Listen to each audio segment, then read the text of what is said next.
তো বন্ধুরা, কেমন আছেন সবাই? আশা করি সবাই ভালো আছেন, সুস্থ আছেন। তো আজকের ব্লগটা এখান থেকে শুরু করতেছি।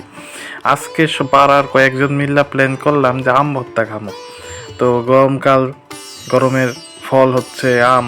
তো কাঁচা আমের ভর্তা জানেনি, বা কাঁচা আমের মাখাও বলতে পারেন, টেস্টি হয়।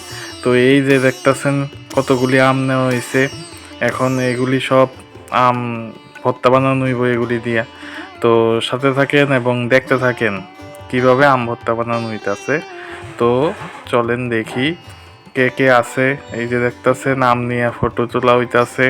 দিকে এই যে আমারে আম দেখাইতাছে, এইখানে একজন কাটতাছে আমডিরে, এই যে দেখতে পারতাছেন। এদিকে আম কাটার কাজ চলতেছে।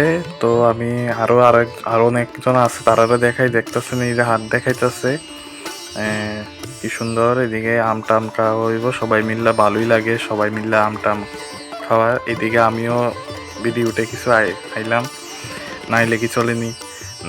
তো দেখতেছেন, এবার আমিও ভিডিওতে আমিও আম নিয়ে একটা ফটো তুলে নিলাম।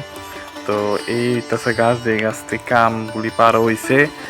তো এইবার কুরানি দিয়া শুরু হয়ে গেল কুচি কুচি করা আম ভর্তার লেগিয়া। তো দেখতেছেন কি সুন্দরভাবে কুরানি দিয়া শুরু হয়েছে। এদিকে আরো আম কাটা চলতেছে, জলের মধ্যে ভিজাই রাখছে পরিষ্কার করে আমগুলিরে। তো এই ছেলেটা ভালো সুন্দরভাবে আমগুলিরে ছুড়াইতেছে, দেখতেছেন।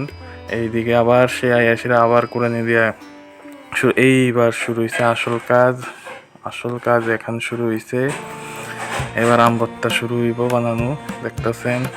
এই যে হইতাছে, দেখতেছেন কি সুন্দরভাবে মাখা হইতাছে। খাইতে কেমন হইব জানি না, আশা করি ভালোই হইব। তো সাথে থাকেন, দেখতে থাকেন। এই যে আরেকজন মুখে দিয়ে লাইলো, কিরে কেমন হইছে? দারুন দারুন, ফাটাফাটি। আরেকজন যেটা হয়েছে, কিন্তু তার কোনো এক্সপ্রেশনই পাইলাম না, কি হয়েছে বুঝাই গেল না। এবার আমার টাইম খাইলাম, ভালোই লাগলো, তো দারুন। তো যদি ভিডিওটা ভালো লাগে থাকে তো লাইক, শেয়ার, কমেন্ট, সাবস্ক্রাইব এবং নিশ্চয়ই করবেন। এবং আপনাদের আম ভর্তা বা আম মাখা খেতে কেমন লাগে নিশ্চয়ই জানাবেন।